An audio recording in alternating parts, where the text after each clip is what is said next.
That's amazing. Stopped the dryer at 1 a.m. and I got to go back over it, snip all the burrs and the fibers, and then I'll probably do a light sand and then do another coat of epoxy and then do super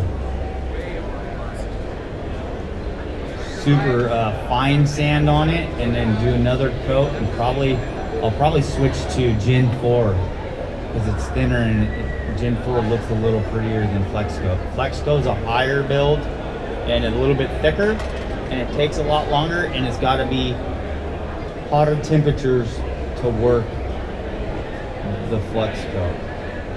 I find that Gen 4 is thinner, you got to do more coats, but it shows more detail. It looks cleaner, and I've used it at 10 degrees Fahrenheit lower than I have Flex Coat, and I've been okay. Where I've used Flex Coat and it doesn't dry, and it's gummy and sticky. Like there's a rod. Oh, there's a rod. Where did I put it? It's got chameleon guides on it, and it's autism awareness. Oh, it's somewhere around here, but it didn't fully cure, so I couldn't raffle it off. But what do you expect in 3-4 weeks? Hey, let's go to a show. Throw something together. But yeah, so some of the colors are coming out on this rod. So they're there.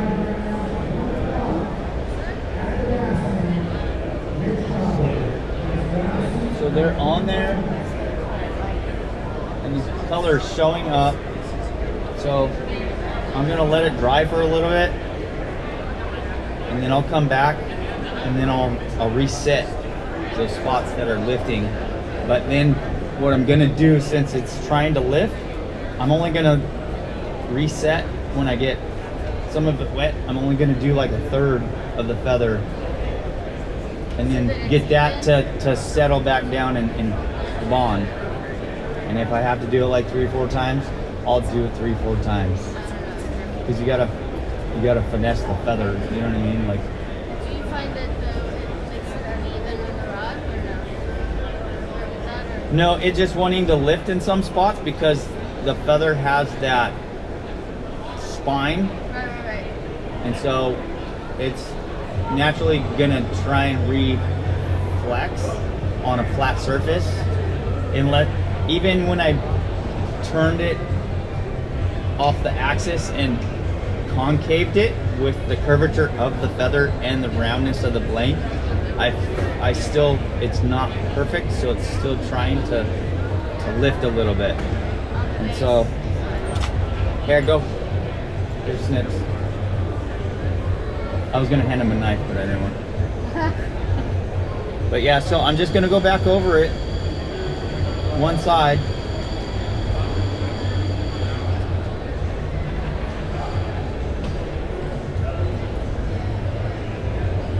And then, yeah, no worries. And I kind of dipped my brush a little deeper so it's got a little more on the brush, because I don't really want to keep messing with it and move the feather, the hairs on the feather. So I'm just going to recoat half of it, and then I'll come back later. And I noticed some of the feathers right here at the tip of the brush kind of X'd over, but I'm cool with that because some of them, like on remember Reno Reigns, the Renegade? You remember his feather on his little logo?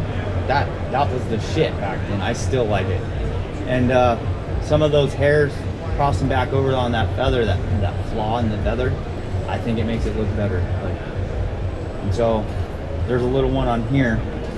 So I'm just gonna leave that and let it do its thing.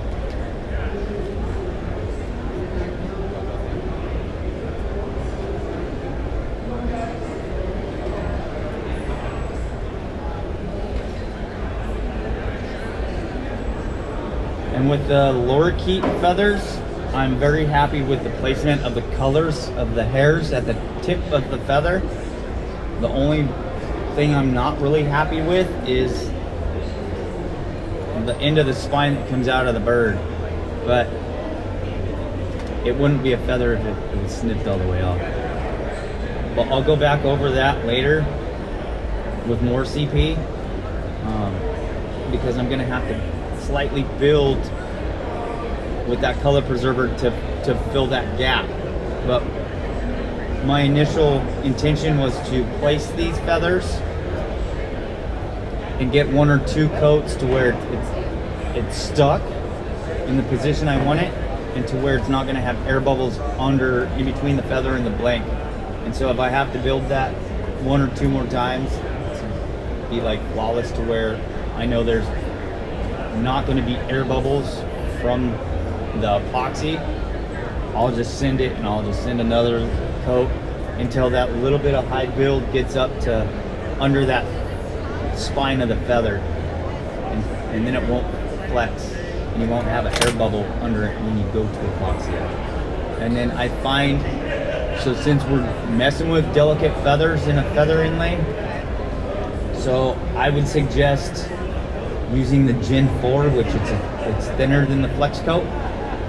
And then some old school rod builders call it a hot shot, I guess, is when you have your epoxy cups and you mix your hardener and your resin, and then you mixing and mixing. Hit it a couple times with your heat gun and bring that up to temperature, because when you're mixing for 3 minutes, you're getting part A and part B to activate. And guess what happens? When it activates, it heats up. So you're giving it a hot shot, helping it work.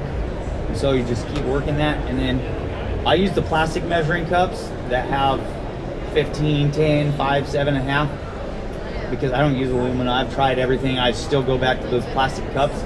But you gotta be careful, because I do hot shots quite a bit just to work faster. But that cup will become flimsy and you will get it on your hands. Don't get some lava soap. Lava soap or the orange goop, because it's brittle and it'll work some of that stuff off, and you're gonna have to wash your hands a couple times, because the epoxy hands, I hate them. Like, I could still kind of feel it in from last night, and I didn't get much on it. But the Gen 4 will be easier on the feather, especially when you coat it. And don't be afraid to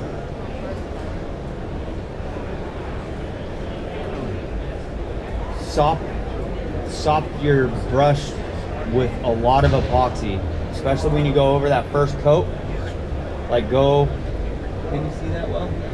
Okay, so you're gonna want to go right here close to the feather, dip and touch, and then lift, and then glide with a bunch of the epoxy when it's warm, because it's thinner. Because you don't want to touch that and then move it and then you know, because then you start off and then you ruin your feather, and you're like, so I find that the idea would be to, and then lift over the feather and let it just glide.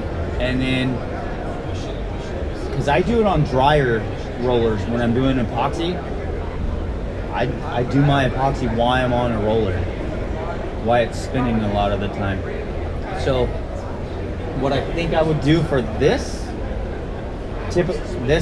application is I would have it stuck in the chuck of the dryer and then taped, because my claw is an old American tackle claw, and so I tighten it, and then I use the spool of tape. I wrap all the way around those 2 big chuck gears with the grip, and I flex it over there, and then I fold down any overlapping tape to where it can't come undone.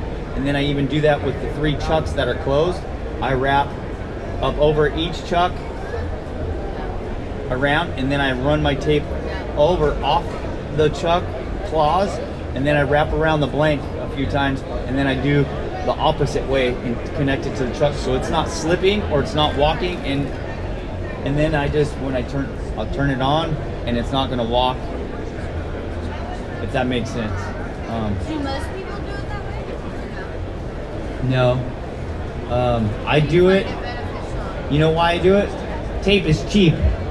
Having to fix a build because you didn't lock down your rod good enough. Whole lot of time. And then yeah, it's just a headache. So I do it every single time. So I can actually show you, since I'm up here, what I'm talking about. Try and keep my mess to a minimum. So right here, what I'm talking about, when you put your blank in, I don't know what other rod builders do, but I don't like it. I've had to fix a blank or my beauty wraps because it walked out, and I'm like, dude, it's frustrating. So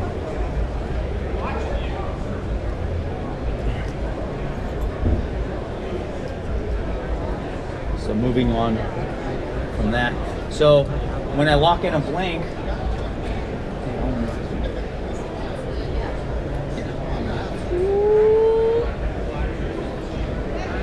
like a ninja right here. Trying not to break their pretty stuff. So what I'm talking about, I'll just show you. And so I found that even, I'm gonna have to move this because it's on the wrap. And so just lock that sucker back down.